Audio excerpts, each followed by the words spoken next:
Ada, boleh dengar tak? Okay. Ada beberapa orang terjadi lah. Ada 9 orang. Lelaki baru seorang nampak. Hidau Yusuf dia ada. Ada lagi lelaki lain. MB2. Tahulah aku apa nak masuk lah. Okey, baik sekali lagi, Assalamualaikum warahmatullahi wabarakatuh. Kita mulakan kelas kita dengan umul kitab Al-Fatihah. A'udzubillahi minasyaitonirrajim. Bismillahirrahmanirrahim. Alhamdulillahirabbil alamin. Arrahmanirrahim. Iyyaka na'budu wa iyyaka nasta'in. Ihdinas siratal mustaqim. Siratal ladzina an'amta 'alaihim ghairil maghdubi 'alaihim waladdallin. Amin. Okey. Semalam saya ada bekalkan pada awak modul negeri tu, modul intervensi. Okey. Modul tu yang negeri bekalkan kepada semua sekolah, yang mana kita kena buat lah. Okey, sepatutnya dia ada bagi hard copy. Okey, jadi kalau untuk setakat ni tak ada pertemuan lagi di bersemuka, so kita tak boleh bagi lah. Biasa setiap tahun memang ada hard copy je. InsyaAllah kalau buka sekolah, seorang akan dapat satu lah hard copy ni. Buku surat lebih kurang 100 buku surat untuk satu modul. Okey, baik. So, saya ada beri pada awak, saya dah bekalkan pada awak untuk awak jawab. Harapnya awak jawab dan sudah tengok. Okey. Sekarang ni kita nak buat perbincangan saja. Sejawapan. Agak-agak buat lah. Okey, baik. Kita pergi ke, dia ada semua chapter. Semua ada semua bab. So, kita pergi go through bab by bab lah. Okay. Untuk pengetahuan awak, ujian pertengahan tahun akan masuk sampai tingkatan bab dia akan masuk daripada tingkatan 4, bab 1 hingga bab 6, sehinggalah tingkatan 5, bab 2. Bab 2 tu bab kita baru sudah hari tu lah. So dijangka pada bulan 8. Kalau katakanlah sekolah ni tak buka, saya akan buat juga ujian pertengahan tahun menggunakan medium Google Form. InsyaAllah saya akan buat. Okey, baik. Bab 1, pengukuran. Soalan yang pertama, soalan basic ni, tandakan right atau pangkah bagi simbol atau simbol unik yang dinyatakan dalam kuantiti fizik dalam jadual 1/1. So, kalau betul, tanda right. Salah, tanda pangkah. Okey, kuantiti asas yang pertama. Panjang, simbol dia V, betul tak? Salah. Panjang, simbol dia L huruf kecil. L huruf kecil.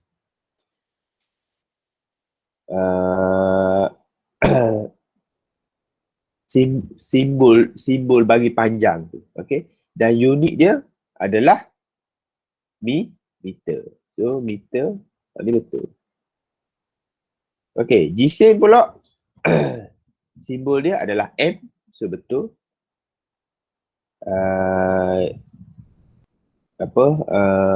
Unit dia dalam kilogram. So, dia beri gram, salah lah. Okay. Jisim dalam kilogram. Okey, masa T besar. Okey, T besar ni sebenarnya untuk suhu ataupun temperature. So, sini salah. Dan unit dia ada dalam second ataupun saat. Betul. Okey. Suhu, patutnya hak ni duduk atas, hak ni duduk bawah. Itu sini salah. Dan unit dia dalam Kelvin. Ni diberi dalam darjah Celsius, salah. Okey. Arus sepatutnya L ni adalah panjang tadi. So arus sebenarnya I kecil. I kecil. I besar. I besar yang italic. Eh,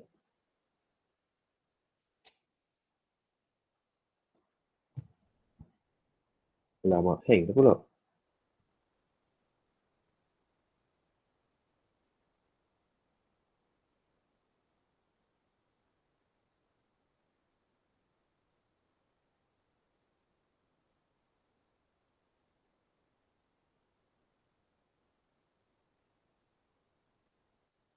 So sini salah lah. Sepatutnya ampere huruf besar. So sini dia V. Salah. Okey, keambatan berluminosity atau luminous intensity. Simbol dia I V C D. Oh, betul. Okey. Kuantiti bahan, kuantiti tu N, bilangan, betul. Unit dia adalah mol. Betul tak? Hello? Betul tak? Mol. Betul. Betul? Kat mana sumber rujukan awak? Kertas cikgu bagi tahun lepas. Ha.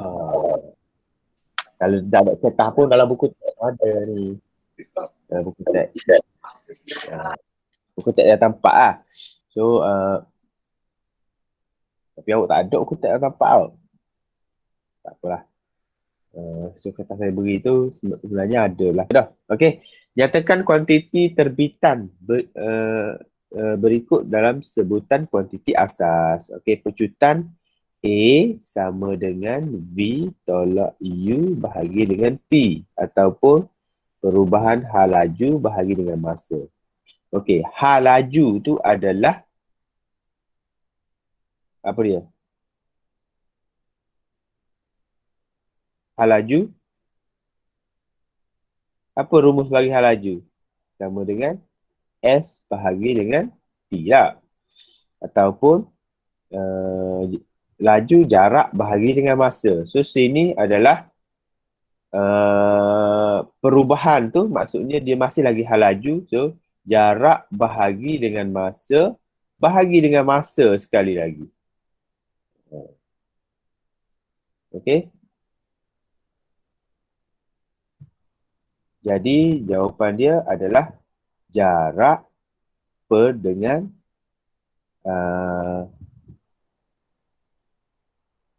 masa T kuasa 2. Jarak bahagi dengan masa kuasa 2. Ataupun unit dia adalah meter per dengan saat kuasa 2. MS negatif 2. Kalau kita tulis balik, naik ke atas, MS negatif 2. Tu kalau unit dia. Okey, kalau momentum pula, jisim darab dengan hal laju. Jisim M darab dengan hal laju, jarak bahagi dengan masa. Okey. Ataupun M darab, jarak ni simbol dia adalah L bahagi dengan T. Dan unit dia adalah kg, jarak meter, S negatif 1. Meter per saat. Okey, seorang pendaki Gunung Everest beratnya 752 Newton berdiri pada ketinggian 8820.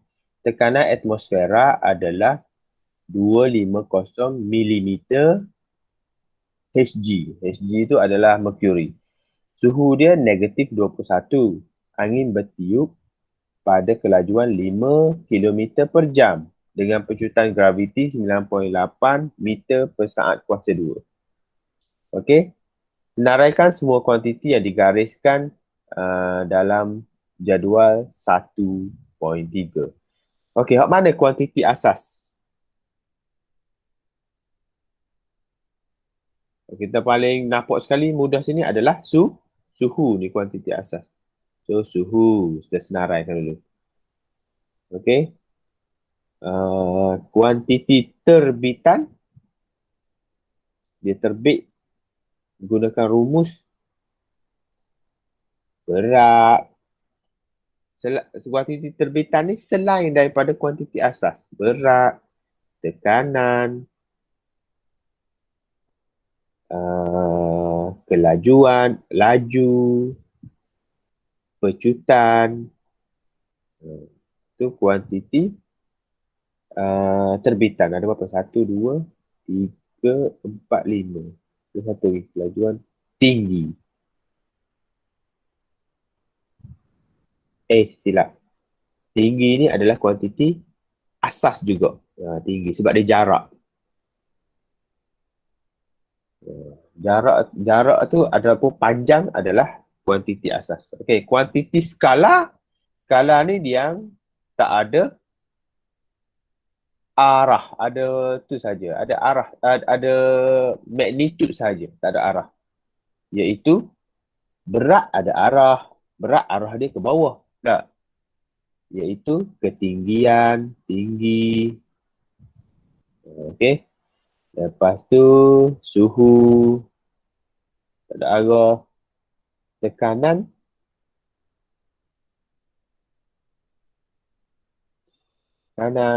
okey. Pecutan. Pecutan ada arah. Kelajuan, laju. Kalau laju baru ada arah. Okey, vektor berat yang ada arah berat. Lepas tu pecutan. Pecutan dia tu kalau pecutan graviti sentiasa ke pusat graviti. Okey. Lakarkan graf pada rajah 1.4 dan 1.4A dan 1.4P. Berkadar langsung. So berkadar langsung garis lurus ya. Berkadar songsang. Berkadar songsang dia graf gitu. Itu berkadar songsang. Okey. Seorang pelajar menjalankan satu eksperimen untuk mengkaji hubungan antara pemalas spring E dengan tempoh ayunan P untuk satu spring keluli. Pelajar tersebut menggunakan spring yang berbeza kekerasan dan tempoh T yang dicatatkan sepadan dengan jisim beban yang digunakan. Pelajar itu kemudiannya melukis T kuasa 2 melawan 1/E yang seperti yang tunjuk dalam rajah. Okey, graf dia macam ni. Okey, berdasarkan graf, ni soalan eksperimen ni. Kalau awak akan dapat kemungkinan eksperimen berpandu ataupun eksperimen yang tidak berpandu. Okay, so jadi awak kena jawab soalan dia. Katakanlah lepas awak buat eksperimen tu dapat graf gini. Soalan yang pertama dia tanya, apakah yang berlaku kepada T apabila E bertambah? Ni T, paksi X, paksi Y. Lepas tu, ni 1/E. 1/E. Kalau E bertambah, apa akan jadi kepada T?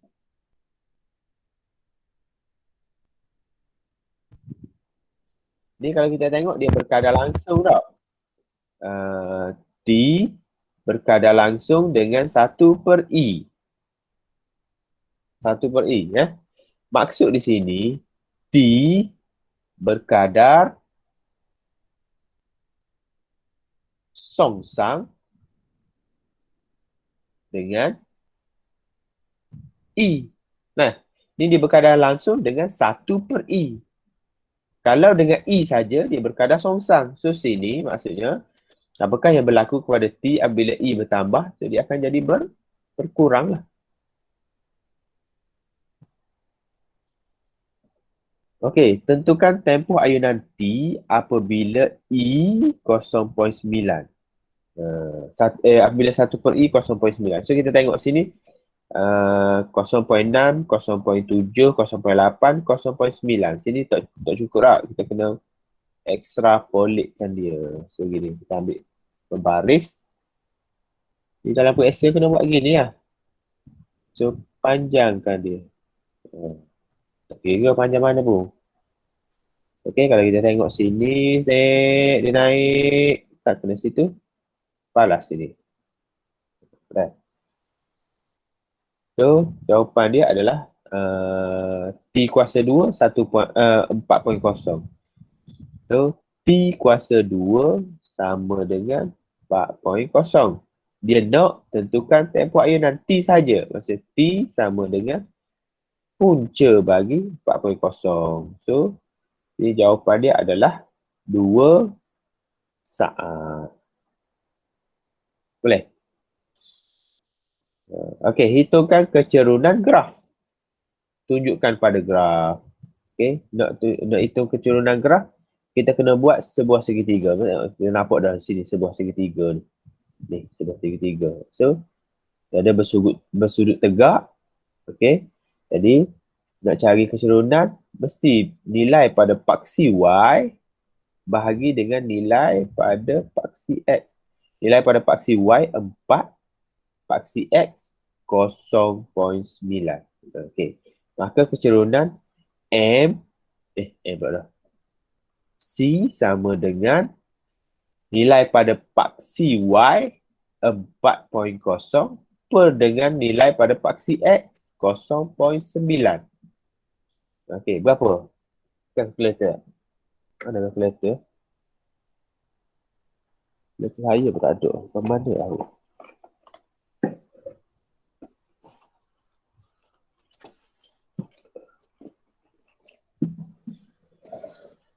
So, 4.0 bahagi dengan 0.9. So, jawapan dia adalah 4.44. Unit dia adalah S kuasa 2. S kuasa 2.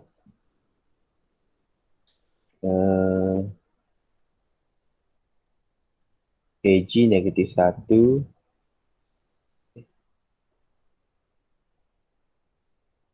Kg negatif 1. S kuasa 2. Sini. Tak kita bahagi lah. Kita bahagi Kg tu positif jadi negatif. Kalau negatif jadi positif. So jadi sini 4.44 S kuasa 4 Kg negatif 1.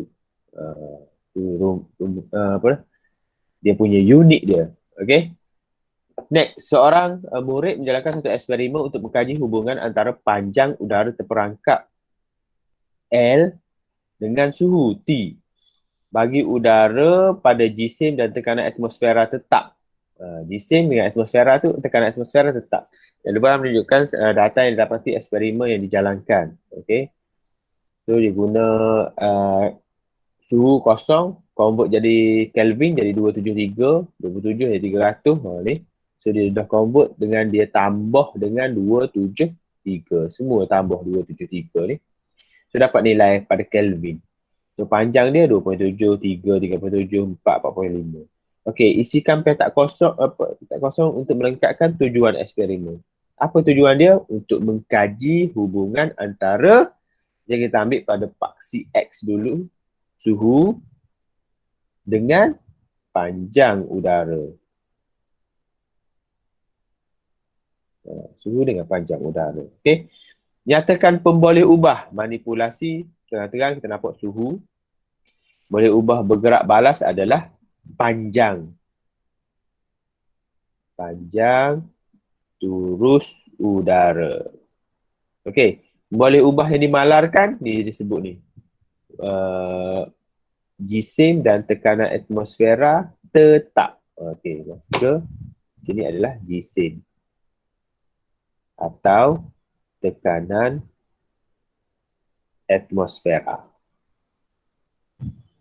Okey. So, lepas tu, dengan menggunakan nilai, plotkan graf. Plotkan graf.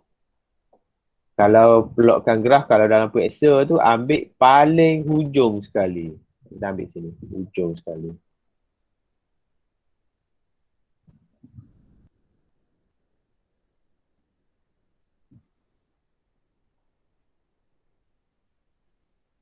Garis je.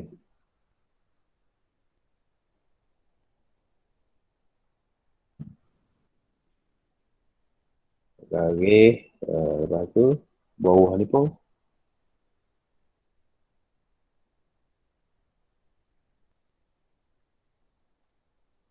Buat je bawah ni. Mulakan dengan hujung ke hujung. Okay. Tak payah buat graf macam mat. Mat awak boleh guna start tengah. Ni kita start hujung ke hujung. Okay.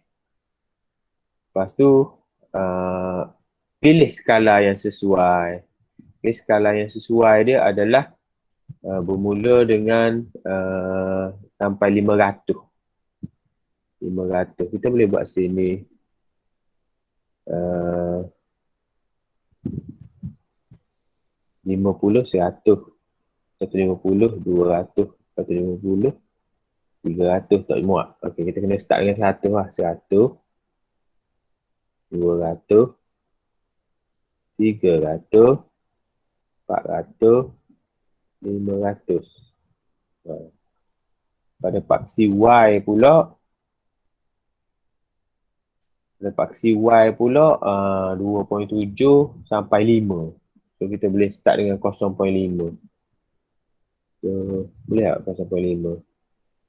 0.5, 1.0, 1.5, 2.0, 2.5, 3.0, 3.5, 4.0, 4.5, 5.0. So boleh lah. Okay lah. So boleh start plot lah. So cari nilai dia. Yang pertama 273, 2.7.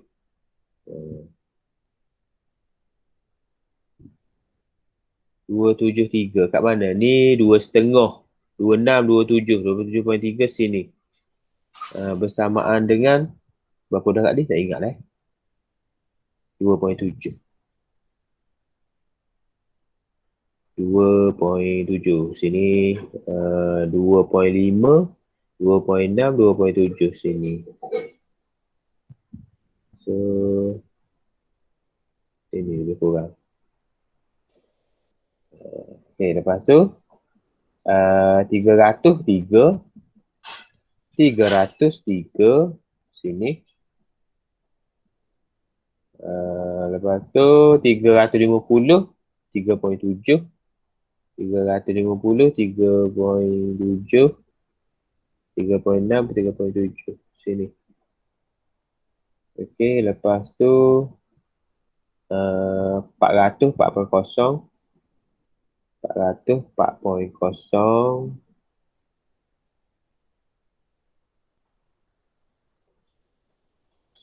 lepas tu 450 4.5, 450 4.5 sini.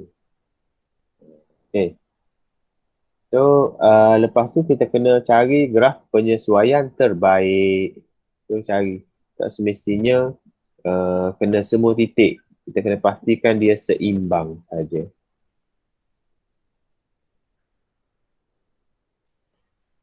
Gini paling sesuai sekali. So kalau kita tengok tu ada dua titik yang tak kena, satu bawah, satu atas. So graf ni dikira graf yang seimbang. So kalau kita tambah ni dia akan lalu kosong lah sepatutnya. Alright. So nyatakan hubungan. Okey, hubungan ni kalau melalui kosong tu adalah berkadar terus. Nampak insyaAllah. So, kalau dia melalui kosong tu berkadar terus lah. Kalau dia tak melalui kosong, tengok atas graf bawah tu, kalau tak melalui kosong, dia bertambah secara linear. Bagi. So dalam periksa ataupun dalam periksa kedah 3 yang awak perlukan adalah pembaris panjang tu lah. Okey, jangan lupa lah untuk beli pembaris panjang. Boleh? Okey lah ni, senyap Okey. Okey. Adalah ada 16 orang je. Orang lain gimana tau, tidur rasanya. Manalah budak-budak ni. Okey, seterusnya. Bab 2. Daya dan gerakan, force and motion. Okey, bab 2. Darjah 1 menunjukkan satu keratan pita detik dengan 15 detik yang diperoleh daripada satu eksperimen. Jangka masa detik tersebut merakam 50 detik setiap satu saat. Okey. Standard lah kalau pita detik ataupun jangka masa detik ni dia akan berdetik sebanyak 50 detik dalam masa satu saat. Sekejap lah.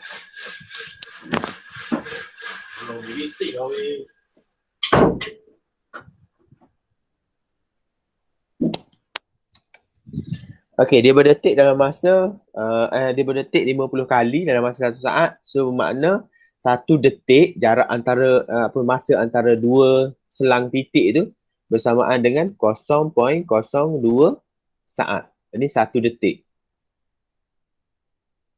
Ni standard lah, standard 0.02 saat. So jadi sini kalau kita nak kira dengan adanya pita detik, kita boleh kira hal laju, kita boleh kira jarak, kita boleh kira pecutan, kan? So kalau soalan ni dia kata arah pergerakan dia ke arah kiri saya, ke arah kiri saya. So maksudnya dia bermula pada sini.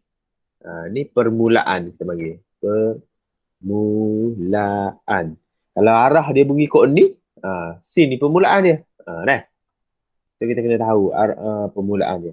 So soalan yang pertama, jenis arus yang digunakan dalam jangka masa detik adalah arus terus ke arus ulang alik?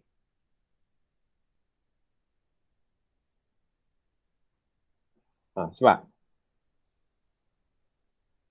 arus terus ke arus ulang alik? Siapa tahu?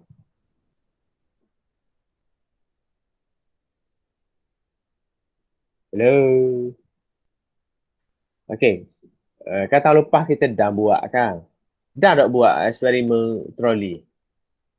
Dah. Kalau 4MB2 dah buat.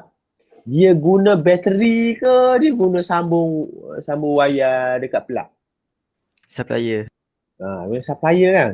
Kalau guna supplier biasanya kita guna arus ulang alik. Ni arus ulang alik. Biasanya kita guna arus ulang alik. Kalau arus terus dia guna bateri je. Cara mudah lah. Tapi supplier pun kadang dia guna juga arus terus. Sebab dia ada dua button situ. Kita nak guna AT ke AU. So, kita boleh guna. Cuma kalau kita guna power supply ni, guna AT dia tidak, arus dia tidak stabil. Faham tak? Tak stabil. Maksudnya dia ada tinggi, ada rendah. Kalau kita pasang mentor tu, kita nampak mentor tu macam klik sikit. Dia tak stabil. Kalau kita guna bateri, arus terus, guna mentor tu akan menyala dengan terang. Okay. So, dia gunakan alternating current. Okay. Pita detik dalam rajah 2.2 kemudian dipotong kepada 5 keratan yang mengandungi 3 detik setiap satu. Kesemua 5 keratan diletakkan sebelah menyebelah membentuk satu carta pita. Lukiskan carta pita pada graf 2.2. Okey, dia potong ya. Potong. Sini 2 cm, lepas tu sini 2 cm, 4 cm dah. 46 tolak 2 jadi 4 lah. 12 tolak 6 jadi 6 cm. Sini 20 tolak 12 8 cm. So dia ada berapa? 1, 2, 3, 4. Ini berapa cm? Ujung dia. Sini 30 cm. So sini 10 cm. Nah, so kita letak pita detik yang pertama 2 panjang ni, sini. Pita detik yang kedua 4 cm. Sini. Pita detik yang ketiga 6 cm. Pita detik yang keempat 8 cm. Pita detik yang kelima 10 cm. So kita susun gitu. Okey.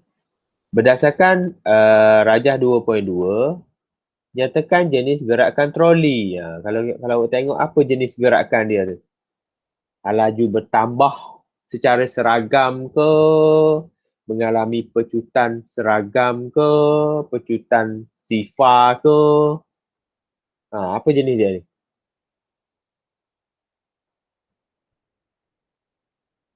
Apa jenis dia kalau awak Pecutan tengok? seragam. Kalau awak tengok pertambahan dia tu sama banyak. 2, 4, 6, 8, 10. Jadi kalau awak nak jawab hal laju bertambah, awak kena jawab hal laju bertambah secara seragam. Hal laju bertambah secara seragam. Ataupun kalau jawapan ni panjang sangat, awak tambah, awak boleh tulis pecutan seragam. Dia memecut seragam. Memecut secara seragam. Okey, hitungkan hal laju purata troli itu. Hal laju purata. So, hal laju purata, V purata sama dengan jumlah jarak, jumlah sesaran ataupun jumlah sesaran bahagi dengan jumlah masa. Okey. Berapa jumlah sesaran semua ni? Kita tengok ni daripada 0 hingga ke 30. So, jumlah sesaran dia adalah 30 cm per dengan jumlah masa. Kita bilang detik dia. 1, 2, 3, 4, 5, 6, 7, 8, 9, 10, 11, 12, 13, 14, 15. 15 detik Okey, ataupun kita bilang titik. Okey, bilang titik, kalau nak cari detik, dia kurang daripada titik 1. Kita bilang titik dia 1, 2, 3, 4, 5, 6, 7, 8, 9, 10, 11, 12, 13, 14, 15, 16. Okey ni. 1, 2, 3, 4, 5, 6, 7, 8, 9, 10, 11, 12, 13, 14, 15, 16. 16 titik. Maksudnya, dia mempunyai 15 detik. 1 detik, 15 detik, darab dengan 1 detik tadi bersamaan dengan masa dia adalah 0.02 saat. So, 30 cm bahagi dengan 0.3. Dah, 0.3 saat.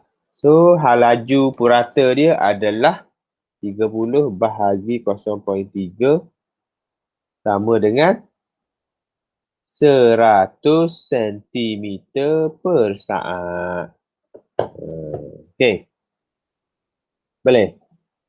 Hitungkan hal laju awal. Hal laju awal depan ni mula-mula. Banyak 2 cm. Hal laju awal U. 2 cm. 2 cm bahagi dengan 3 detik. 3 detik sini. 1, 2, 3. Ni. Kita padam balik Dah 3 detik. 1, 2, 3. 3 detik. 3 detik darab 0.02. 3 darab 0.02. Bersamaan dengan 2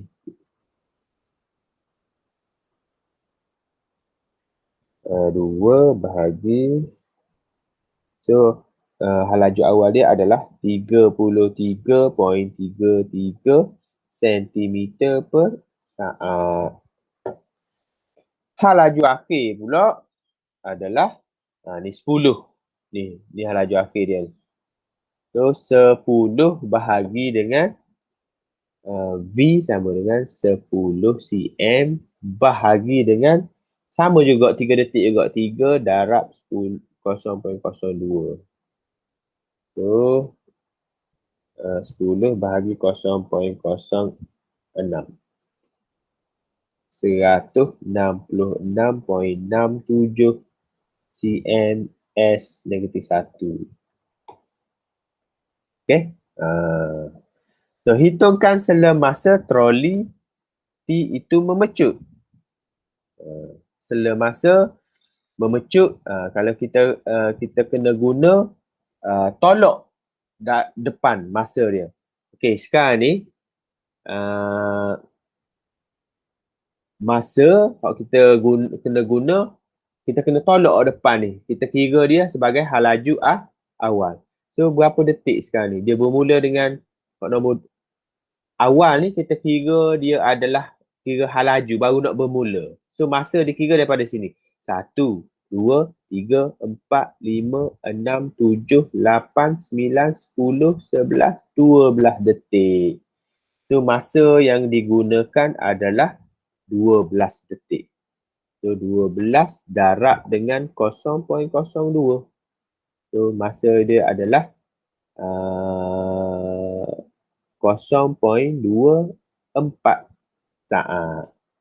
Jadi hitungkan pecutan A sama dengan V tolak U bahagi dengan T. Okey. V kita kira dah 166.67. 166.67 tolak dengan 33, halaju awal dia 33.33 bahagi dengan masa ni 0.24. So kita akan dapat jawapan dia adalah 166.67 tolak dengan 33.33 bahagi dengan 0.24. So jawapan dia adalah 555.58 ms negatif 2. Right. Nak kira untuk pecutan, kita kena tolak pengiraan sela masa untuk halaju awal. Itu kita kena ingat. Katakanlah kita ada 5 pita detik. Ini 1, 2, 3, 4, 5. 5 pita detik, 5 keping. Yang pertama tu kita kira halaju awal. So masa untuk pengiraan pecutan kena guna 4 saja. 5 tolak 4. Gitu. Kalau awak ingat lagi lah, kita buat sebelum-belum ni banyak dah kalau ikutnya. Okey, boleh? Boleh tak? Ketidur Boleh, lah. boleh. Ketidur Boleh lah. ke? Dia macam kelas 5MB1 je lah ke. 5MB2 ada kan? Siapa 5MB2? Cakap tangan apa? Cikgu, jadual memang MB1 je. MB2 ya ke? ada kelas MX. La ilaha illallah. Saya mati-mati dia ingat ni gabung. Okey, tak apa. Maksudnya 2 orang tak masuk. Siapa yang tak masuk? 4 orang tak masuk. Tahu? 16. Cikgu. Yang pertama Waji mesej dia kata dia berada di luar negeri. Lepas tu 3 orang tu senyap. Tak tahu di mana. Okay, tak apa. Okay. Next. Rajah 8.1 menunjukkan sebuah lori tangki yang berjisim 40,000. Ni jisim dia 40,000 kg. Biasalah kalau kereta kancil, kalau awak tengok tau, jisim dia lebih kurang 1,000 kilogram. Kalau masuk kita pula lebih kurang dalam 1,300 gitu lah. Okay, ni 40,000 kilogram. Tu berat lah, benda tu berat, bawa barang yang banyak. Bergerak dengan halaju 20. So sini awak kena faham. Lori ni bergerak dengan halaju 20. Maksudnya halaju awal dia 20. U sama dengan 20. MS negatif 1. Okay. So, tu je maklumat dia beri. Lepas tu M, dia beri 40,000 kg. Okay, 2 maklumat dia beri so, maklumat tu awak tulis siap-siap. Lepas tu next, baru kita baca soalan. Okay, nyatakan sama ada halaju adalah kuantiti skala atau kuantiti vektor. So kalau ada H laju, dia adalah kuantiti vektor. Kuantiti vektor. Okey kan? Kalau dikata nyatakan sama ada laju, baru kuantiti skalar. Kalau H laju, kuantiti vektor. Okey. Selepas 2.5 saat brake ditekan, lori itu berhenti. Okey. Lepas tu bila dia tengok sesuatu mungkin dia pun tekan brake. Lepas tu dia brake itu 2.5 saat. Lori itu baru berhenti. So di sini kita kena faham dia beri V pula. V sama dengan 0 ms negatif 1. Dia berhenti lah. Masa dia T adalah 2.5 saat. Okey. Hitungkan. Calculate. Nyah pecutan lori tangki. So, kita kena kira nyah pecutan tu maksudnya nak kira pecutan. Okey. A sama dengan V tolak U bahagi dengan T. Okey. V kosong. U kita beri awak ni 20 bahagi dengan T 2.5. Okey. So awak akan dapat nilai dia negatif. Okey. 20 bahagi dengan 2.5, jawapan dia 8. Negatif 8 ms negatif 2. Okey. Ni tak selesai lagi. Sebab apa? Sebab awak kira ni pecutan. Bila dia kata soalan dia kata nyah pecutan, nyah tu bererti negatif dah. So jawapan awak mesti dalam positif. Jadi nyah pecutannya adalah nyah pecutan sama dengan 8 ms negatif 2. Kalau soalan dia tukar kata pecutan lori tangki baru awak beri nilai negatif.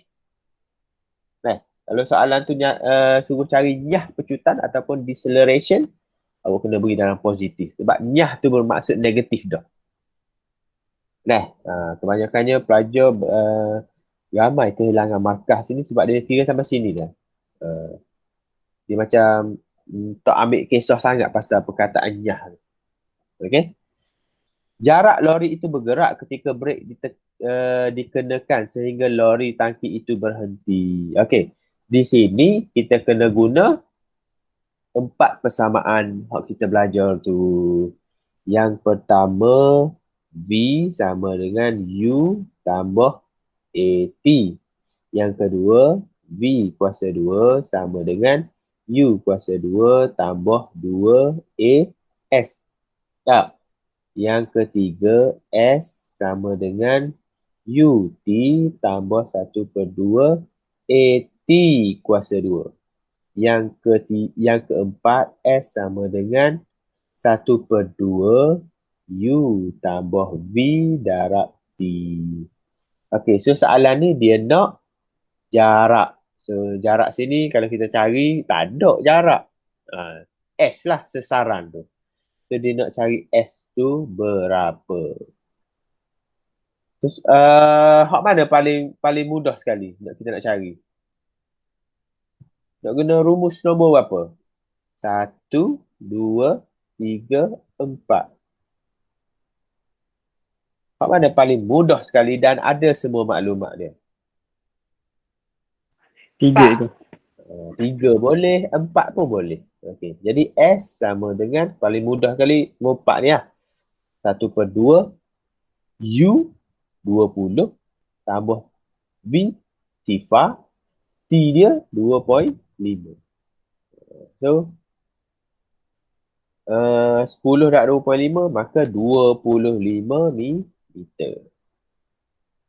Ni potong ni 10 lah. Okey, 10 darab 2.5 25 meter. So sasaran dia adalah 25 meter. Boleh?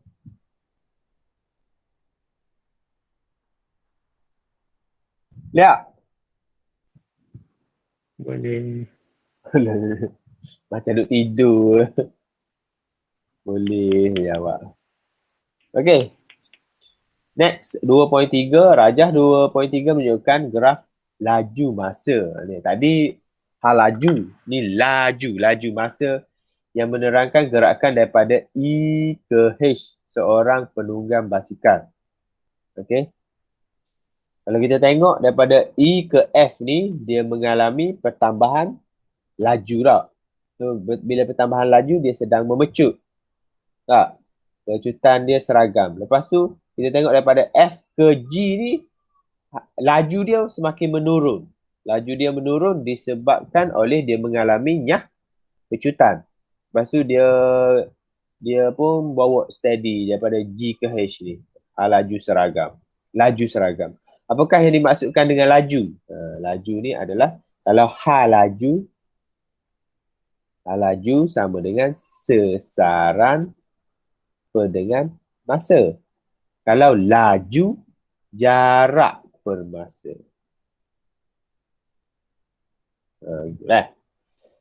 Okey. Nyatakan jenis gerakan daripada F ke G. Pecutan negatif. Ataupun dia mengalami pecutan seragam. Seragam.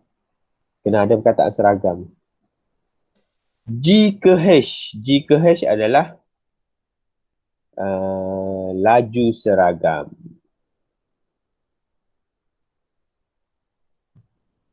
Okey.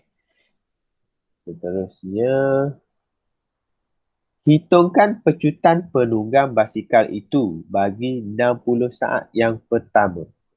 Pecutan 60 saat yang pertama. So, dia nak pecutan tu maksudnya kita kena kira kecerunan. Okay, kita tengok sini. 12 tolak 8, 4. So, masa dia 60. So, untuk cari pecutan, A sama dengan 4 per dengan 60. Okay. 4 bahagi 60. 4 bahagi 60. So, pecutan dia adalah 0.0677 ms negatif 2.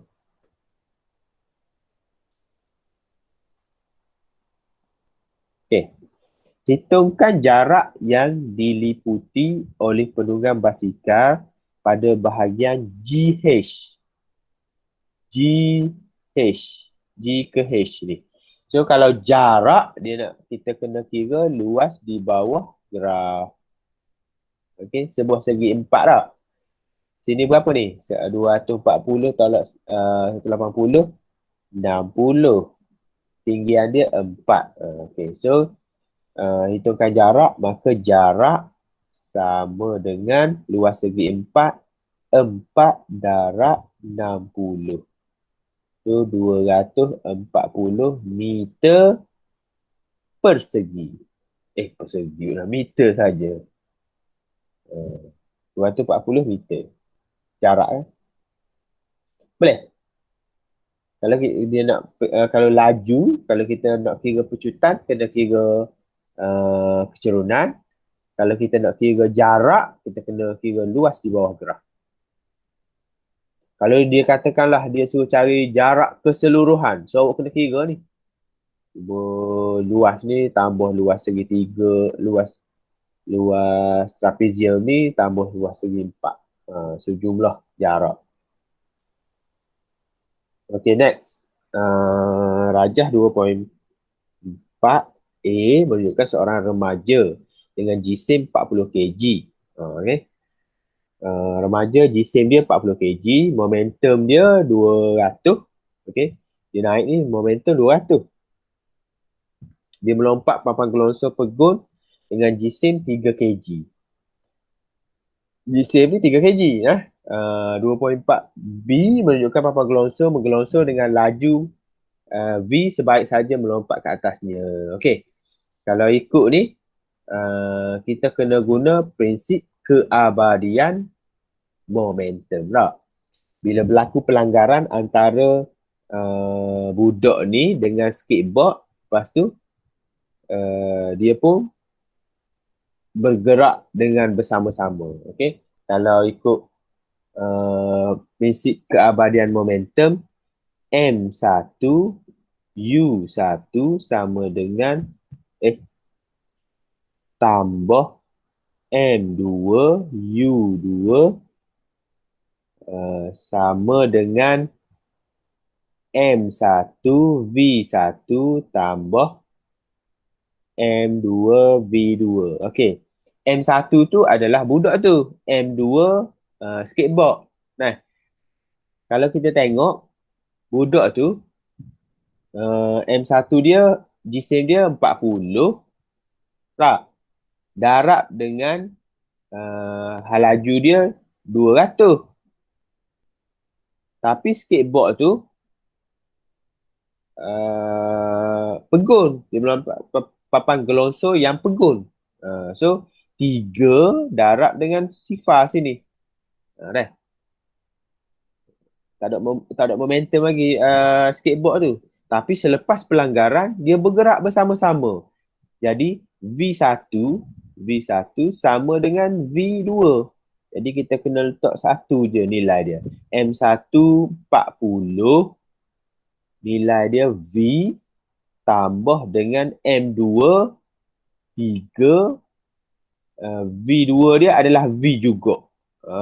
So 40 darab 200 ni bersamaan dengan 8,000 sama dengan 40 tambah 3V. 40V tambah 3V jadi 43V.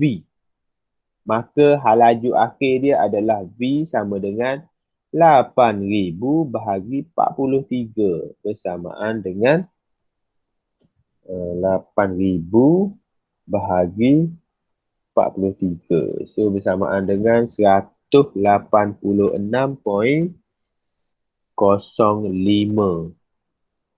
MS negatif 1. Ni kita panggil pelanggaran yang melekat. Pelanggaran tidak kenyal. Dia melekat. Bila dia berlaku pelanggaran, dia bergerak bersama-sama. Ada juga. Macam kita main bowling. Dia tak akan berlaku pelanggaran tidak kenyal. Dia mesti kenyal. Bowling, bila kita langgar, pom, dia terak. Ada sejenis pelanggaran tu dia melekat. So, contohnya pelanggaran ni lah. Okey, soalan yang pertama, apakah yang dimaksudkan dengan momentum? Momentum tu adalah jisim darab dengan halaju. Ni. Momentum. M darab dengan U ataupun M darab dengan V. Okey. Apakah prinsip fizik yang terlibat 2.4A dengan 2.4B? Prinsip keabadian momentum. Prinsip keabadian momentum. Okey. Berdasarkan rajah di atas, tentukan jumlah momentum remaja dan papan gelonsor. So, saya kira dah sini ni jumlah dia 40 darab 200, 3 darab 0. So, jumlah dia adalah 8,000 MS kg MS negatif 1. Halaju remaja dan papan gelonsor V. So, saya pun dah kira dah sini. Jawapan dia 186.05.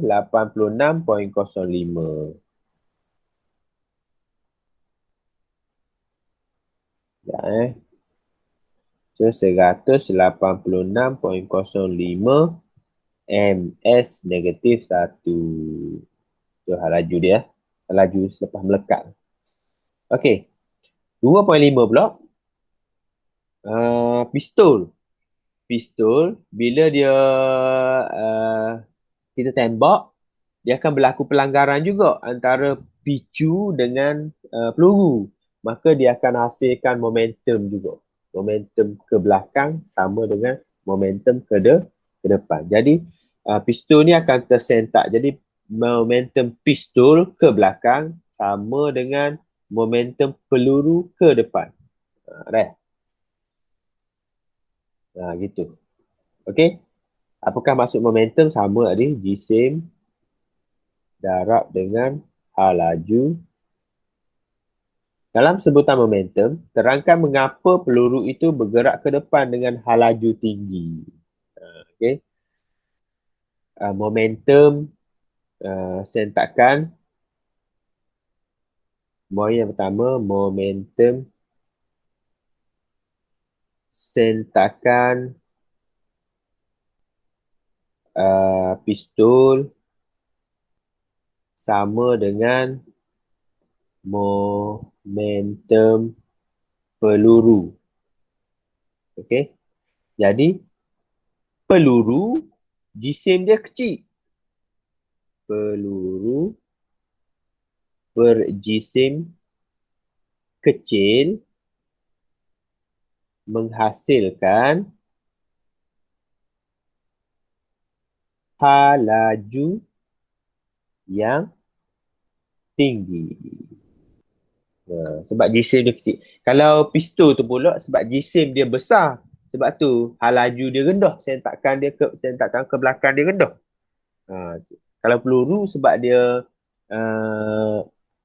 jisim dia kecil, hal laju dia tinggi. Pistol jisim yang besar, hal laju dia rendah. Gitu. Tapi jumlah dia kalau kita darab dua-duanya adalah sama. Berapakah momentum peluru itu? So kalau kita nak cari, kita kena baca dulu. Pistol dan peluru berjisim 0. Menunjukkan pistol dan peluru berjisim 0.05 kg selepas tembakan. Momentum pistol tersentak ke belakang adalah 10 kg. Okey, dia beri dah.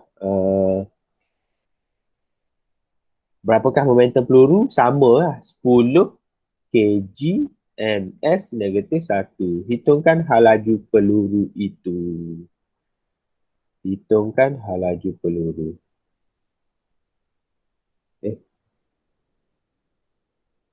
Tunjukkan pistol dan peluru berjisim 0.5.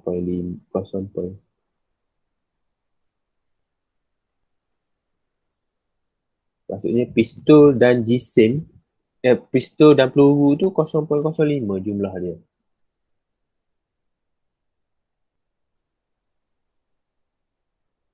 Jadi kalau sini kita guna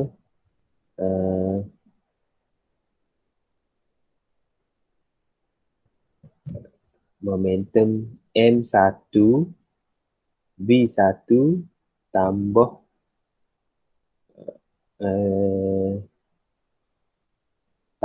dengan M2 V2 sama dengan bukan.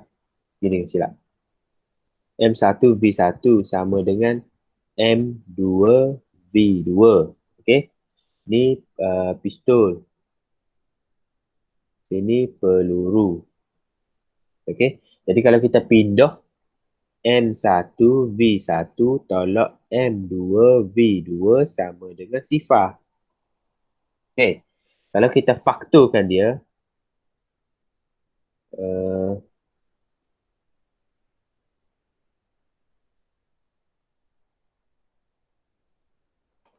macam mana sebab dia kata jumlah pistol dan peluru berjisim. Momentum pistol 10. Okey, sini 10. 10.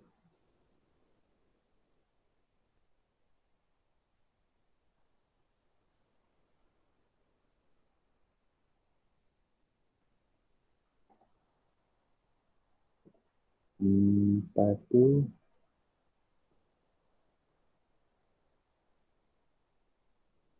sini pun 10 juga sepatutnya. Jadi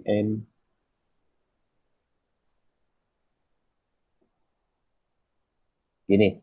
M1 tambah M2 sama dengan 0.05. Okey. Di 10.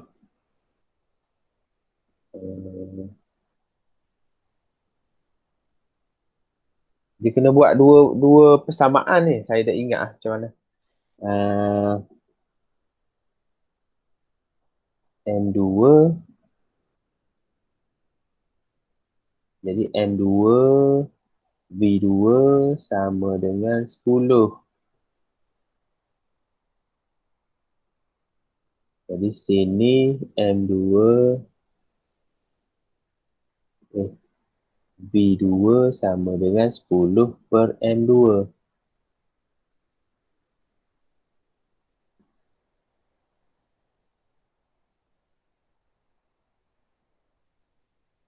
M1 V1 sama dengan 10 juga.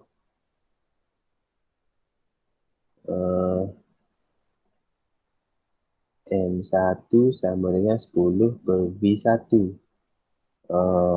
So, sini ni M1 kita ganti balik 10 per V1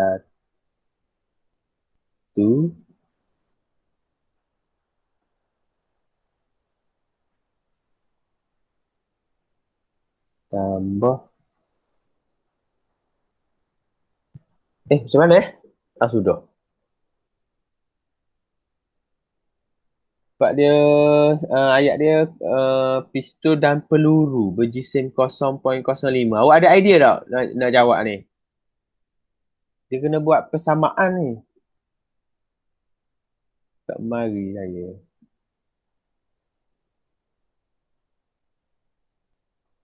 Ada tak cara awak jawab? Lihat. Pistol dan peluru maksudnya M1 tambah M2 sama dengan 0.05.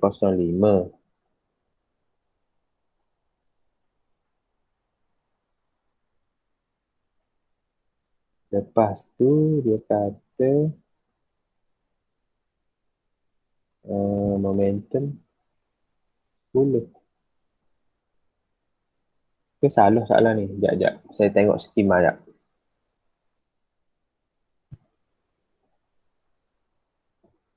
Skema dia, sekejap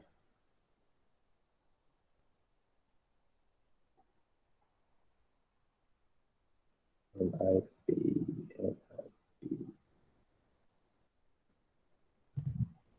Software. Mana tak ada.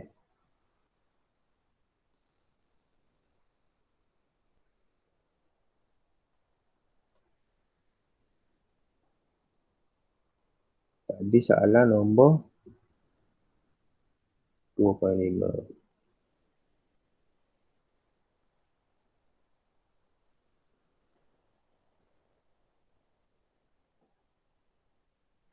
Kejap.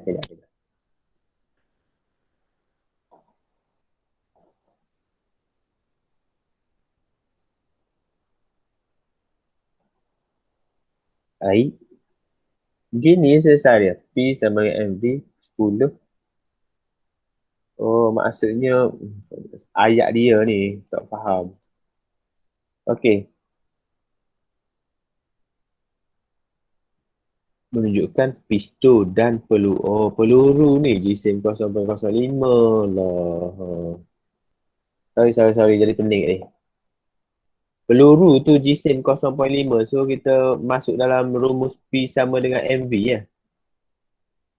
So, P sama dengan MV. Okay. 10. 10 tu untuk momentum.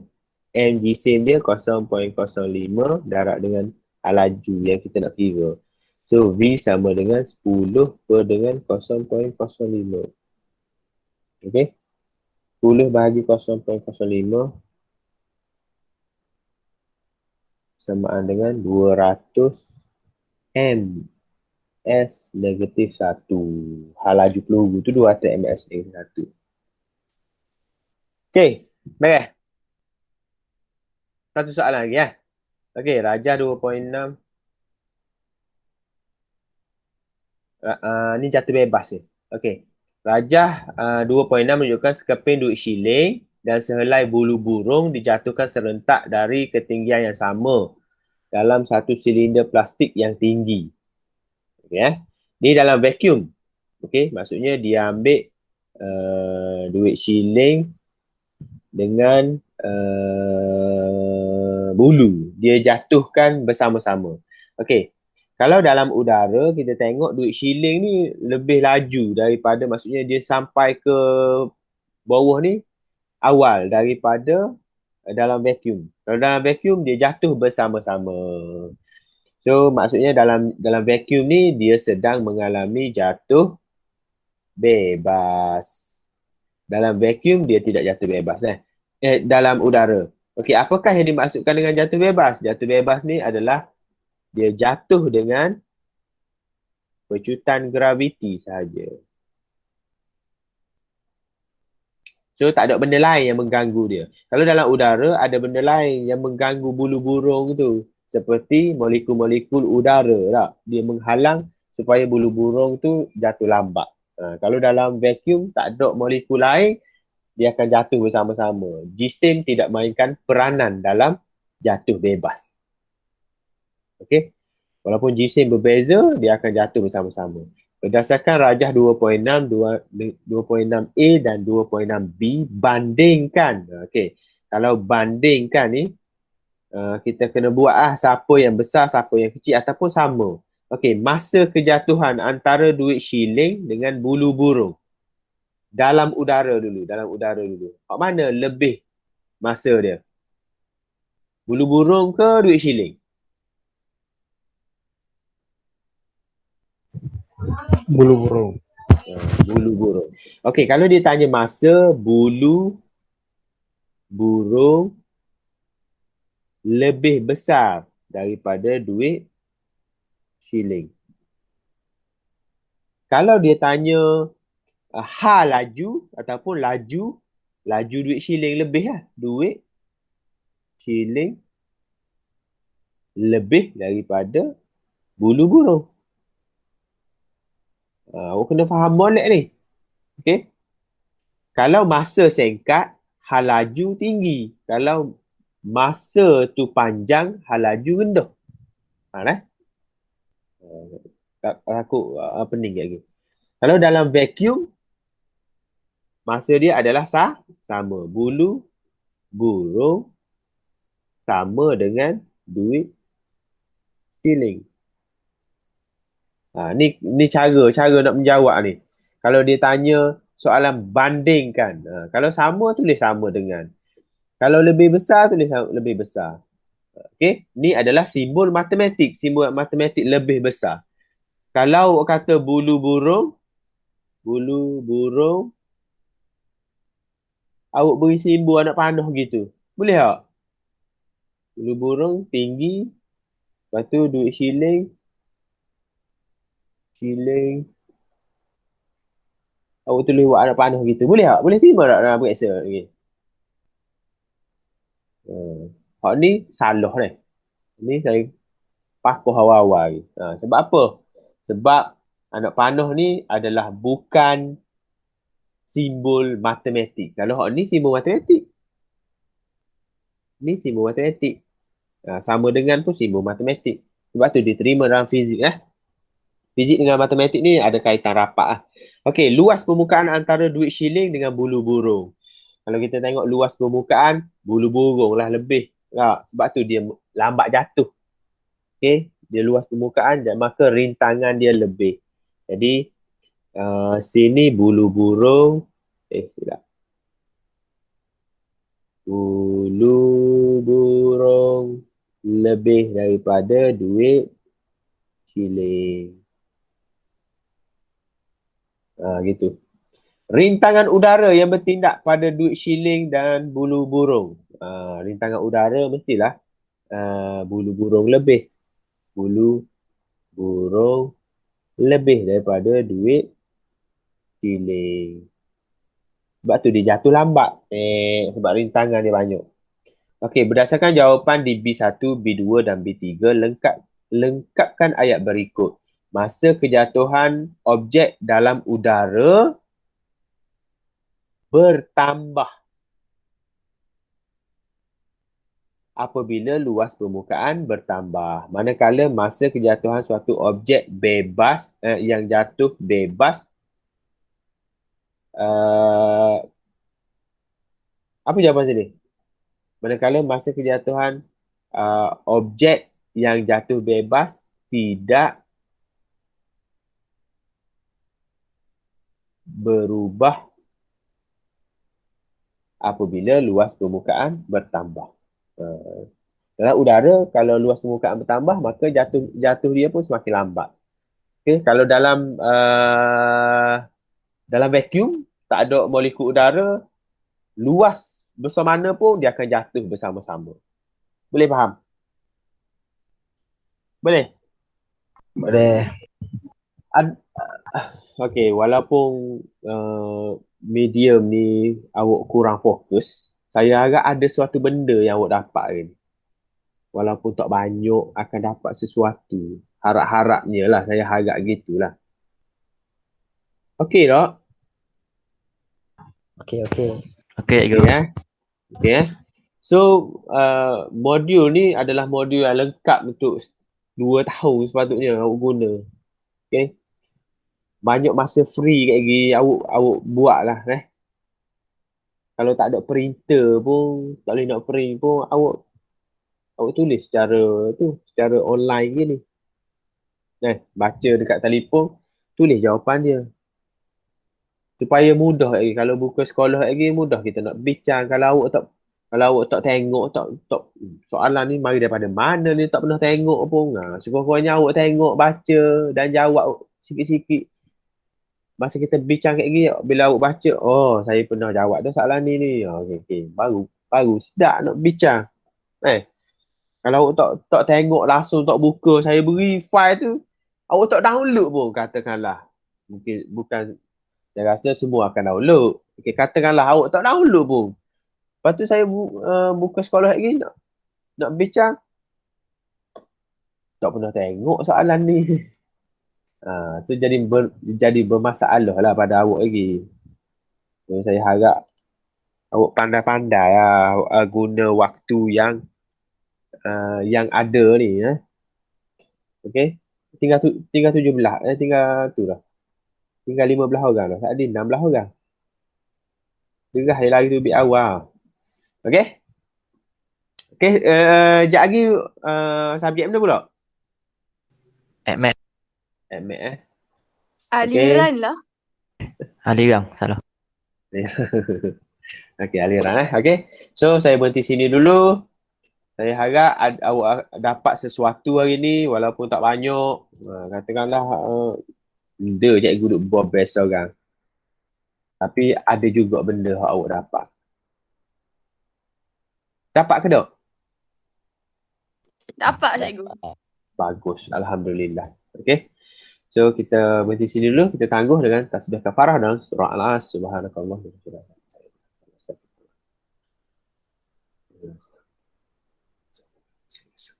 Amin. So, kita jumpa lagi. Cikgu Ya. nak Terima kasih cikgu. Okey.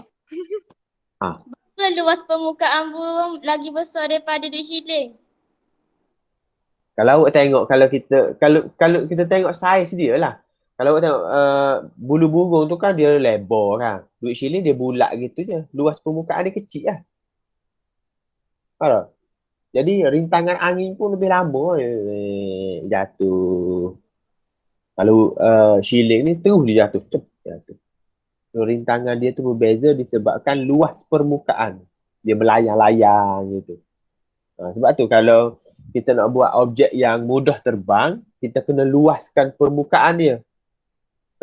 Macam apa? Layang-layang. Macam wow. Kita nak mudah dia terbang. Sebab dia rintangan dia banyak, maka dia boleh terbang. Okay, boleh? Boleh. Okay, beres. So, terima kasih join kelas. So, kita sudahi. Assalamualaikum warahmatullahi wabarakatuh. Waalaikumsalam. Okay. Terima kasih cikgu. Boleh. Terima kasih, cikgu. Terima kasih, cikgu. Sama. Terima kasih cikgu. Sama-sama.